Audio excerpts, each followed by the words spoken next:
Most people have a gap between who they currently are and who they aspire to become. We all have small changes we want to make as well as big goals we want to achieve. Whether it's starting a regular exercise routine, eating healthier, learning a new language, working on a novel, reading more, or simply engaging in our hobbies instead of mindlessly scrolling on social media, we envision better, improved versions of ourselves. However, it often seems like we need to become an entirely different person to reach our goals. Someone more consistent, dedicated, and disciplined. We may have even tried being that person for a time, but eventually slip back into old habits. It's as if we're doomed to fail no matter how hard we try. With each failed attempt, we become more discouraged with ourselves. If we believe all the motivational slogans online, we think it's our own fault for not wanting success badly enough. The failure is entirely on us. But truly changing is difficult, and like most things in life, understanding why change is hard makes it easier. The brain's jungle. Imagine the brain is a wild jungle. Moving through it to make decisions is like traveling through an actual jungle. It requires energy. The brain hates expending energy, so it has devised a clever workaround. The things we do leave trails in the brain's jungle. When we first perform an action, we crush plants and create a small, improvised path through the wilderness. The more we do something, the clearer that path becomes. Gradually, the path gets easier to travel, so we pass through it more frequently, turning it into a street.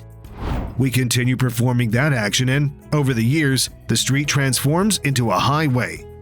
Traveling along it becomes easy, familiar, and comfortable. The clearer the highways are in the brain, the more accustomed we become to their convenience. That's why we keep using and reusing them, doing what we've always done. That's why change is difficult, especially as adults when the jungle is full of all sorts of paths and highways. To understand how these highways are constructed, we must learn to differentiate between two things: routines and habits. Routines versus habits. Routines are a few consecutive actions we repeat the same way each time because they've worked well for us in the past. For example, always using the same ingredients to cook your favorite meal, or setting your alarm for 6:30 a.m. because that's when you like to wake up. Imagine routines are carried out by a wise planner, slow, analytical, creating strategies and mental calculations. The planner envisions the future and carefully considers what results you want, then takes actions to achieve them, even if unpleasant, like showering after waking up. Routines can later become habits that are much easier since you can perform the sequence of actions without thinking. Habits, on the other hand, are carried out by an impulsive child. It responds to what you want right now based on what's around you, without consideration for long-term plans. For the child, the future doesn't exist, and it hates exerting effort. So, when it notices a trigger, it leads you down the easy brain path associated with a familiar, rewarding outcome. We all need the wise planner to think about big issues, but if it handled everything, it would require too much energy. So, the planner delegates easy, repetitive tasks to habits the child can perform, allowing the brain to smoothly handle daily life while working on more complex challenges. Creating new habits. If you want to make positive change easier, the simplest way isn't forcing new actions with sheer willpower, it's making the action so small, easy, and specific that you almost don't have to think about it. For example, committing to 10 squats every morning. You create a routine first by adding a clear trigger the child can later take over. The trigger is simply a cue you associate with the action, like putting on workout clothes, doing it at a set time and place each morning. With a trigger and action, you just need to repeat consistently, ideally daily.